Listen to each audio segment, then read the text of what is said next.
UE 2.11S3, pharmacologie et thérapeutique, pharmacologie des hypolipémiants.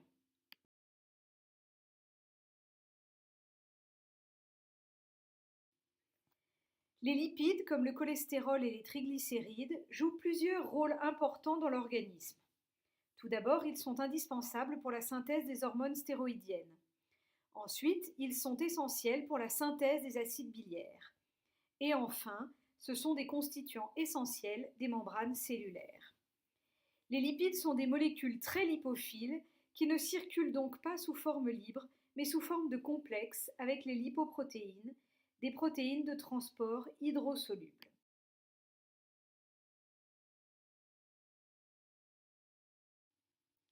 Parmi ces lipides, le plus important est le cholestérol.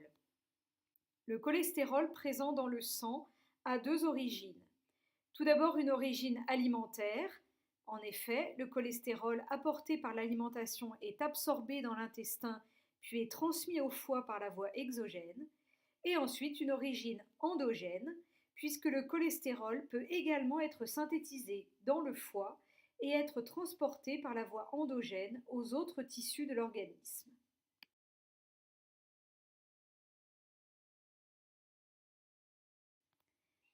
En cas d'excès de cholestérol dans le sang, des dépôts lipidiques peuvent se former dans les vaisseaux sanguins. C'est l'athérosclérose. Lorsque ces dépôts sont trop importants, ils peuvent entraîner une réduction de la lumière artérielle et être responsables de complications cardiovasculaires telles que l'infarctus du myocarde ou les accidents vasculaires cérébraux.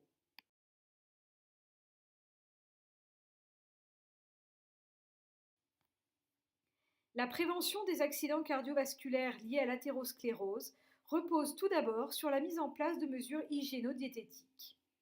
Les patients doivent suivre un régime alimentaire adapté. Notamment, ces patients doivent supprimer la consommation de viande grasse et de charcuterie, doivent éviter de consommer du beurre et de la crème et préférer plutôt les huiles végétales, augmenter leur consommation de légumes, de crudités et de fruits et consommer du poisson 2 à 3 fois par semaine.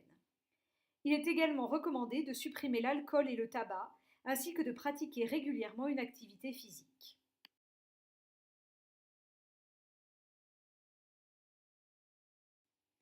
Si les mesures hygiéno-diététiques ne suffisent pas à diminuer les concentrations sanguines de cholestérol, un traitement hypolipémiant sera prescrit en association aux mesures hygiéno-diététiques.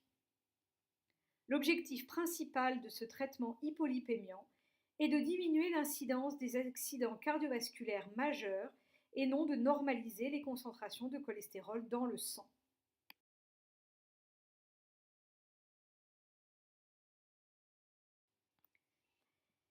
Les deux classes pharmacologiques d'hypolipémiants les plus utilisées sont les inhibiteurs de l'HMG-CoA réductase, qu'on appelle également statine, et les fibrates.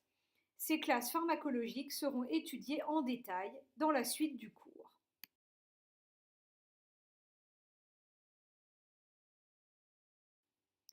Nous allons maintenant détailler les caractéristiques de la classe des statines.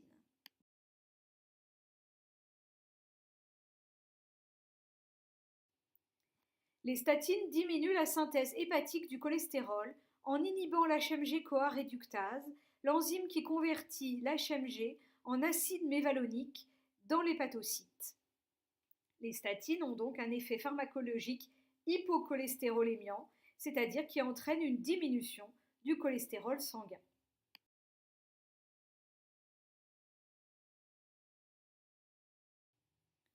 Les statines sont largement utilisées dans plusieurs indications, toujours en association à des mesures hygiéno-diététiques. On peut utiliser les statines dans le traitement des dyslipidémies, c'est-à-dire les pathologies qui se caractérisent par des anomalies des concentrations de lipides sanguins, comme les hypercholestérolémies ou les hyperlipidémies mixtes. On utilise également les statines pour la prévention des accidents cardiaques chez les patients ayant de l'athérosclérose ou du diabète.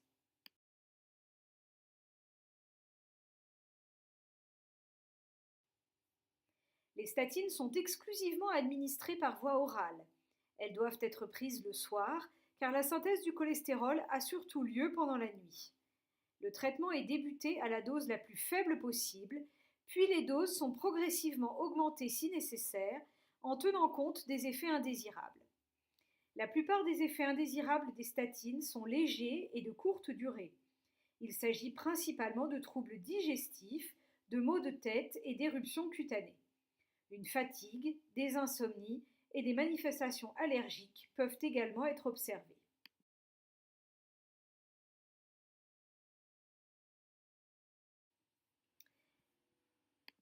Parmi les effets indésirables des statines, les retentissements musculaires sont à noter particulièrement.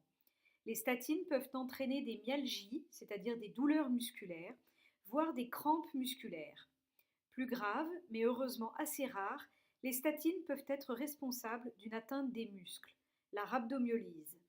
Il s'agit d'une destruction des fibres musculaires qui provoque des douleurs musculaires importantes.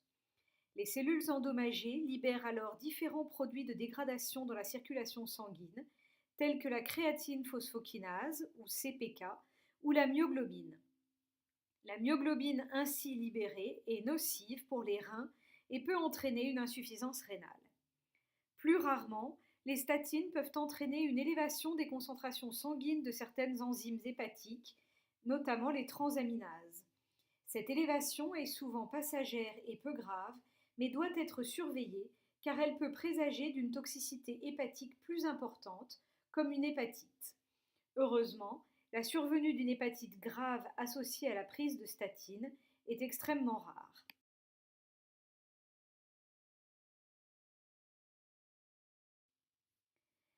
Les contre-indications des statines doivent être respectées.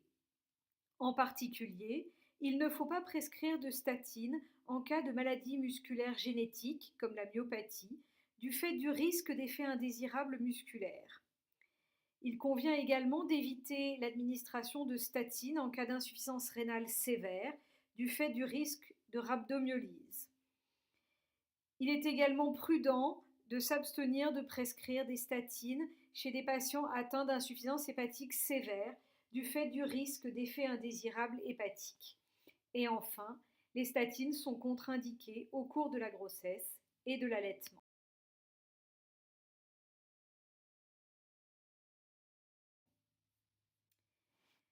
Les statines ne doivent pas être associées à différents médicaments, particulièrement au jus de pamplemousse et aux autres inhibiteurs des cytochromes P450, comme les antibiotiques de la famille des macrolides ou les antifongiques, car il y a un risque accru de rhabdomyolyse par diminution du métabolisme des statines. Il faut également éviter d'associer des statines avec des médicaments inducteurs des cytochromes P450, comme la rifampicine ou les antiépileptiques, car il existe alors un risque important de diminution d'efficacité de la statine par augmentation de son métabolisme. Et enfin, il faut éviter d'associer des statines avec des médicaments de la classe des fibrates qui vont être détaillés dans la suite du cours, car il y a un risque accru de myopathie et de rhabdomyolyse par addition des effets indésirables.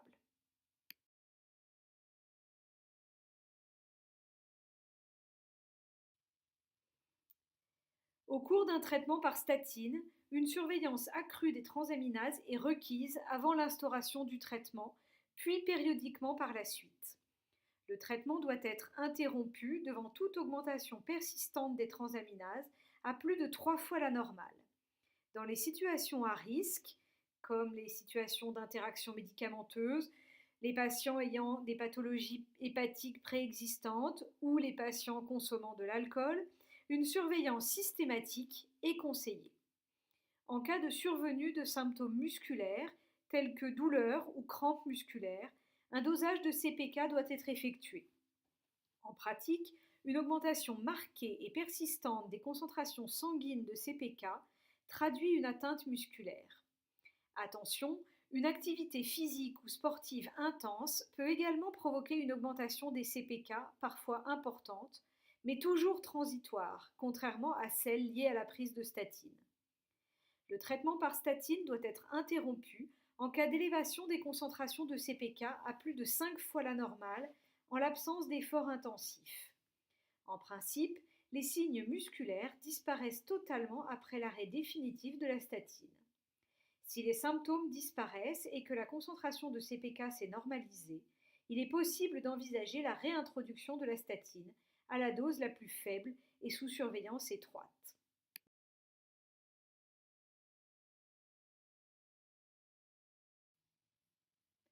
En conclusion, les statines ont une action hypocholestérolémiante en inhibant la synthèse hépatique du cholestérol. Leurs effets indésirables sont principalement des complications musculaires qui peuvent conduire à une rhabdomyolyse. En cas de survenue de symptômes musculaires, un dosage de CPK doit être effectué pour évaluer la gravité des effets indésirables.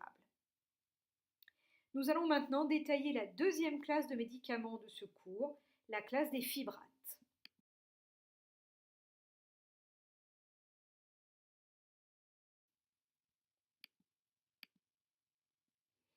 Les fibrates sont des agonistes des récepteurs nucléaires PIPAR-alpha présents dans les hépatocytes. Par leur liaison à ces récepteurs, ils provoquent une modification de l'expression des gènes qui est responsable de l'effet hypocholestérolémiant, c'est-à-dire diminution du cholestérol sanguin, et de l'effet hypotriglycéridémiant, c'est-à-dire diminution des triglycérides sanguins.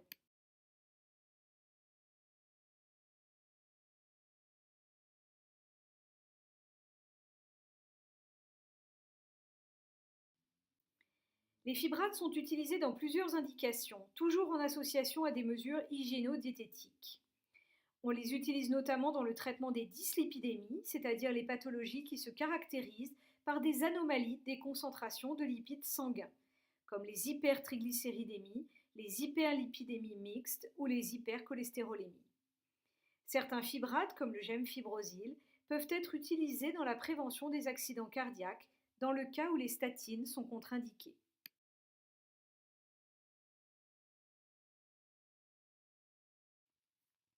Les fibrates sont exclusivement administrés par voie orale. Il est plutôt conseillé de les prendre le soir, car la synthèse du cholestérol a surtout lieu pendant la nuit. Le traitement est débuté à la dose la plus faible possible, puis les doses sont progressivement augmentées si nécessaire, en tenant compte des effets indésirables. La plupart des effets indésirables des fibrates sont légers et de courte durée. Il s'agit principalement de troubles digestifs et d'éruptions cutanées. Parmi les effets indésirables des fibrates, les retentissements musculaires sont à noter particulièrement. Les fibrates peuvent entraîner des myalgies, c'est-à-dire des douleurs musculaires, voire des crampes musculaires. Plus grave mais heureusement assez rare, les fibrates peuvent être responsables d'une atteinte des muscles, la rhabdomyolyse. C'est une destruction des fibres musculaires qui provoque des douleurs musculaires importantes. Les cellules endommagées libèrent alors différents produits de dégradation dans la circulation sanguine, tels que la créatine phosphokinase, CPK, ou la myoglobine. La myoglobine ainsi libérée est nocive pour les reins et peut entraîner une insuffisance rénale. Plus rarement, les fibrates peuvent entraîner une élévation des concentrations sanguines de certaines enzymes hépatiques, particulièrement les transaminases. Cette élévation est souvent passagère et peu grave, mais doit être surveillée car elle peut présager d'une toxicité hépatique plus importante, comme une hépatite. Heureusement, la survenue d'une hépatite grave associée à la prise de fibrates est extrêmement rare. Enfin, les fibrates peuvent être responsables de lithiases biliaires qui peuvent être graves. Cet effet indésirable correspond à la formation de calculs, c'est-à-dire des dépôts de consistance pierreuse de la taille d'un grain de sable à celle d'un petit caillou, qui se forment dans les voies biliaires.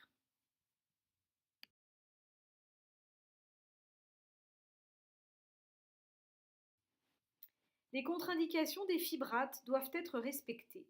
En particulier, il ne faut pas prescrire de fibrates en cas d'insuffisance rénale sévère du fait du risque de rhabdomyolyse.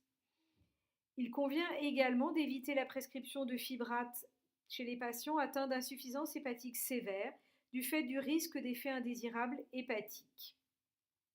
La prescription de fibrates doit être limitée en cas de maladie des voies biliaires du fait du risque de lithiase biliaire. Et enfin, les fibrates sont contre-indiqués au cours de la grossesse et de l'allaitement.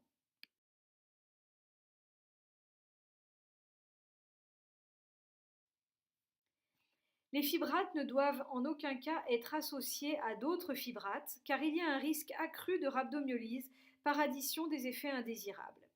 De la même façon, il faut éviter d'associer les fibrates avec des statines car il y a un risque accru de myopathie et de rhabdomyolyse par addition des effets indésirables. Enfin, il est préférable d'éviter d'associer les fibrates à des anticoagulants oraux de la famille des antivitamines K, car il y a un risque de potentialisation de leur effet anticoagulant, pouvant conduire à des hémorragies.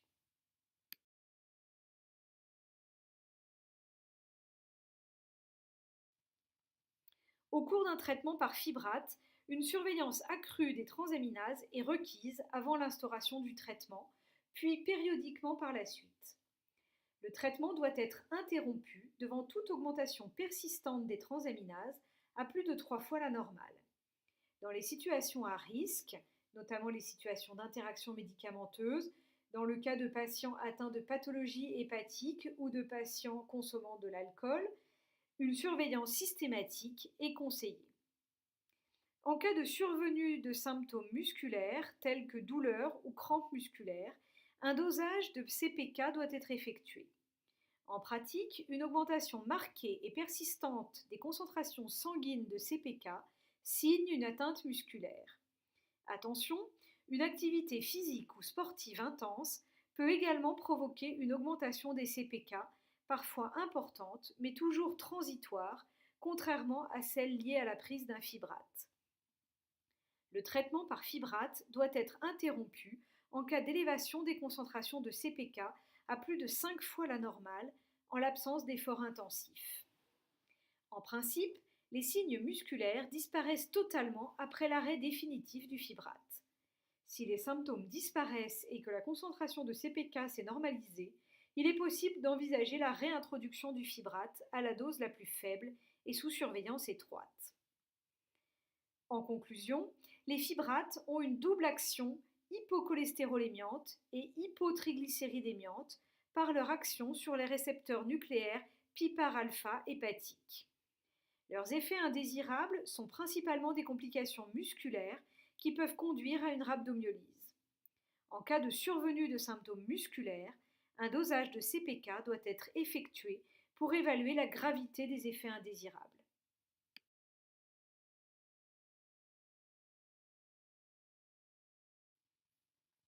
En conclusion, le cholestérol sanguin, principal lipide de l'organisme, est soit d'origine alimentaire, suite à son absorption dans l'intestin, soit d'origine hépatique, suite à la synthèse de cholestérol opérée par le foie. Un excès de cholestérol peut obstruer les artères, c'est l'athérosclérose, et être responsable de complications cardiovasculaires.